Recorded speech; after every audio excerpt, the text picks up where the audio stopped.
آپ نے چابی پر رضامندی ظاہر کی کہ یعنی آپ کی رضا تو یہ ہے کہ یہ جنریٹر چلانے والا بندہ چابی سے جا کر چلائے، لیکن اس نے چابی کی بجائے دوسرا اختیار استعمال کیا کہ اس کو جا کے رسی سے چلایا۔ اب یہاں پر یہ بات سمجھ آ جاتی ہے کہ اختیار دونوں جنریٹر چلانے کے موجود ہیں، لیکن ایک میں احتمال ہے نقصان کا اور ایک میں نقصان کا احتمال نہیں ہے یا بہت کم ہے۔ خاص طور پر چلانے والے کے اعتبار سے آپ نے جو کچھ اس کو حکم دیا اس کو مد نظر رکھ کر، تو رضا آپ کی یہ ہے کہ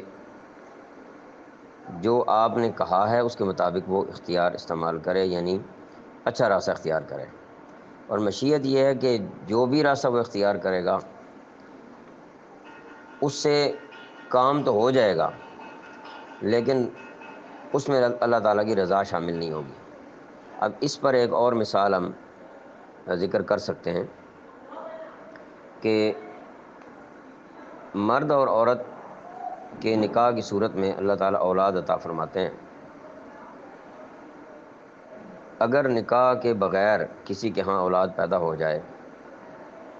تو اولاد پیدا ہونے کا نفع تو دونوں طرف نظر آ رہا ہے، ادھر بھی اولاد پیدا ہوگی ادھر بھی پیدا ہوگی۔ تو مشیت کی صورت یہ ہوگی کہ جب مرد اور عورت کے تعلقات زوجیت کے طرح کے تعلقات بلا زوجیت بھی اگر قائم ہو جائیں تو اس سے نتیجہ وہی اخذ ہو جاتا ہے جو نتیجہ زوجیت کی صورت میں اخذ ہوتا ہے۔ تو یہ مشیت ہے کہ نتیجہ وہ نکلنا ہے، لیکن